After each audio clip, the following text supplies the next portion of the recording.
स्वागत है आपका बाजार सवेरे में। और आज चलिए हम कच्चे तेल से शुरुआत करते हैं, जहां पर हम देख रहे हैं कीमतों को एक बार फिर से फंडामेंटल रीजन मिल गया है आगे बढ़ने का। जिस तरह से ट्रंप साहब ने धमकी दे दी है, जियोपॉलिटिकल टेंशन थोड़ी एक बार फिर से इंटेंस होती हुई दिखाई दे रही है। $69 प्रति बैरल के पास हमने देखा है जाता हुआ दिखाई दे रहा है। अब इसमें कितना और रनअप, ऑब्वियसली जियोपॉलिटिकल फैक्टर काफी हद तक काम करेगा, बट अब आप ओवरऑल सप्लाई के लिहाज से और इस डेवलपमेंट के लिहाज से कैसे देख रहे हैं कीमतों को आगे बढ़ता हुआ? Good morning. कल हमने मार्केट के अंदर आपके चैनल पे ही सुबह रिकमेंडेशन दी थी। 5650 के आसपास हमने बाय रिकमेंडेशन दिया हुआ था, उसी को मैं कंटिन्यू करना चाहूंगा। तो यहाँ पे 5800 के आसपास बाय करके चलेंगे। स्टॉप लॉस जो रहेगा 5500 का लगा के चलेंगे और आने वाले टाइम में 6100 तक के टारगेट देखने को मिल सकते हैं।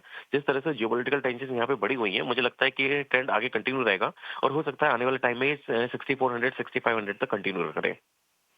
ठीक है, जिस तरह की जियोपॉलिटिकल टेंशन्स यहाँ पर बरकरार है, उसके चलते ये ट्रेंड आगे भी कंटिन्यू करेगा। और यहाँ पर आप बाय रिकमेंडेशन दे रहे हैं 5800 के लेवल पे खरीदारी करिए, एसएल लगाइए 5500 रुपये का, और टारगेट यहाँ पर 6100 तक के आपको आते हुए नजर आएंगे कच्चे तेल में।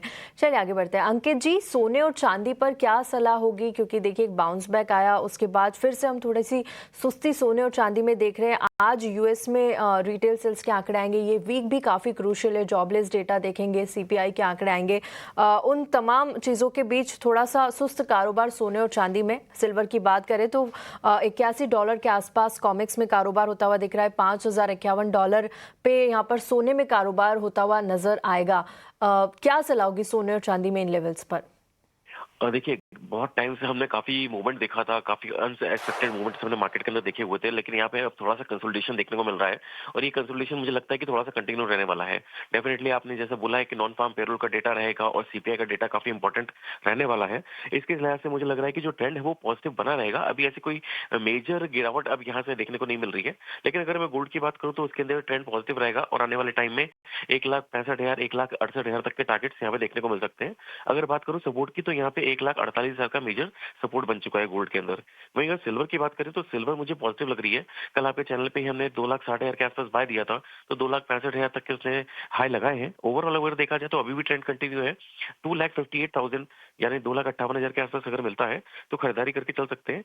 2,49,000 मतलब 2,49,000 का स्टॉप लॉस लगाना है। 2,75,000 तक के टारगेट देखने को मिल सकता है। अंकित बने रहिएगा, जरा आपकी जो ट्रेडिंग कॉल्स हैं वो दर्शकों को स्क्रीन पे फ्लैश कर लेते हैं और उसके बाद हमें बेस मेटल्स पे बात करनी है आपसे, और साथ ही जानना है कि करेंसी में अगर कोई ट्रेड बनता है, लेकिन रणनीति के लिहाज से चांदी में, जो कि अंकित रेकमेंड कर रहे हैं, खरीदारी की सलाह है। टारगेट 2,75 का यहाँ पर दिया है इन्होंने और 2,49 का स्टॉप लॉस आपको लगाने की सलाह दी जा रही है। कच्चे तेल में इन्होंने खरीदारी की सलाह दी है, टारगेट 6,100 का दिया है, स्टॉप लॉस 5,500 का ये रेकमेंड भी कर रहे हैं।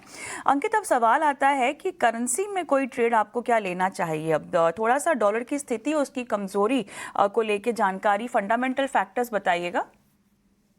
देखिए, डॉलर इंडेक्स के अंदर कोई मजबूती देखने को नहीं मिल रही है। थोड़ा सा बाउंस बैक करा था जब इसने 95 के आसपास का लो लगाया था, तो ओवरऑल ट्रेंड इसके अंदर वीक ही रहने वाला है। कोई भी अगर उछाल मिलता है 97 के आसपास, तो यहाँ से थोड़े से मुझे प्रेशर वापस दिख रहा है। आने वाले टाइम में हमें 95 का लेवल टूटता है तो बहुत जल्दी 92 से 89 तक के टारगेट्स यहाँ पे देखने को मिलेंगे। अगर डॉलर इंडेक्स के अंदर ये गिरावट देखने को मिलती है तो डेफिनेटली गोल्ड के अंदर हमको पॉजिटिव मिलेगा। आईएनआर की अगर बात करें तो आईएनआर के अंदर अभी 89 90 के आसपास अभी चल रहा है, तो ओवरऑल अगर पॉजिटिव देखें तो यहाँ पे बना हुआ है। मुझे नहीं लगता कि बहुत बड़ी कोई यहाँ पे गिरावट आने वाली है यूएसडी के अंदर। तो यहाँ पे 89 का एक सपोर्ट बना हुआ है, उसके स्टॉप लॉस यहाँ पे बाइंग करी जा सकती है। मुझे लगता है कि 92 93 तक के लेवल्स हमें बहुत जल्दी देखने को मिलेंगे। 92 93 तक के लेवल्स बहुत जल्दी देखने को मिलेंगे और कोई बड़ी गिरावट यहाँ पर एक्सपेक्टेड नहीं है।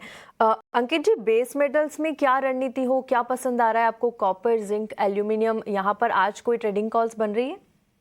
जी, कॉपर मुझे अच्छा लग रहा है। कॉपर ने कल भी पॉजिटिव मोमेंटम में ट्रेड करा है और अभी नीचे के जो डाउन साइड है वो काफी लिमिटेड हो चुके हैं। मुझे लग रहा है कि इंट्राडे में बाय करना चाहिए 1245 के आसपास। स्टॉप लॉस जो रहेगा 1230 का रहेगा। टारगेट यहाँ पे 1270 इंट्राडे में देखने को मिल सकता है। चलिए, तो यहाँ पर बेस मेटल्स में आपने कॉपर में रणनीति बता दी है। एल्यूमिनियम को लेकर फिलहाल क्या क्या रुझान है कीमतों में? कल आप के चैनल पे हमने रिकमेंडेशन दिया था कि 310 के आसपास बाय करें, 305 का स्टॉप लॉस रहेगा। तो 312, 313 के आसपास चल रहा है। तो वो ट्रेंड कंटिन्यू रहने वाला है। मुझे लगता है 317 और 320 तक के टारगेट्स यहाँ पर देखने को मिल सकते हैं। जिन्होंने भी खरीदारी करके रखी हो, 305 का स्टॉप लॉस मेंटेन करके चलें। एल्यूमिनियम पर भी आपने अपनी राय दी और कॉपर यहाँ पर आपको पसंद आ रहा है, लेकिन एनजी एक काउंटर है जहाँ पर लगातार काफ़ी वॉलीटिलिटी हम देख रहे हैं और जिस तरह से वेदर फोरकास्ट यहाँ पर आ रहा है कि अब थोड़ा सा मॉडरेट वेदर हो सकता है यूएस और यूके में, उन सारे वेदर फोरकास्ट को देखते हुए क्या रणनीति अब एनजी में बनाना चाहिए, क्योंकि काफ़ी वॉलेटाइल रहा है इन दिनों। बिल्कुल, यहाँ पे एनजी मुझे लग रहा है कि थोड़ा-सा भी कंसोलिडेट करता रहेगा नीचे के लेवल पे, क्योंकि जिस तरह से रिपोर्ट्स निकल के आ रही हैं, उसके कारण हमने काफ़ी अच्छी गिरावट देखने को मिली है। लेकिन यहाँ पे नीचे डाउनसाइड भी यहाँ पे लिमिटेड नज़र आ रहा है। मुझे नेक्स्ट फिगर के लिए कोई न्यूज़ का या फिर कुछ मेजर इम्पैक्ट का हमको इंतज़ार करना पड़ेगा। अगर मैं डाउनसाइड की बात करूँ तो 270 एक सपोर्ट ज़ोन है और ऊपर में 325 का एक रेजिस्टेंस है। इसी के बीच में ही ये ट्रेड करता हुआ नज़र आएगा। अंकित, आपने तमाम कमोडिटी पैक पर आज अपनी सलाह दी और दर्शकों को हर कमोडिटी में आपने जो है रणनीति बताई। बहुत बहुत धन्यवाद आपका सुबह जुड़ने के लिए और इत्मीनान से हमसे थैंक यू सो बातचीत मच। करने के लिए। शुक्रिया। चलिए इसी के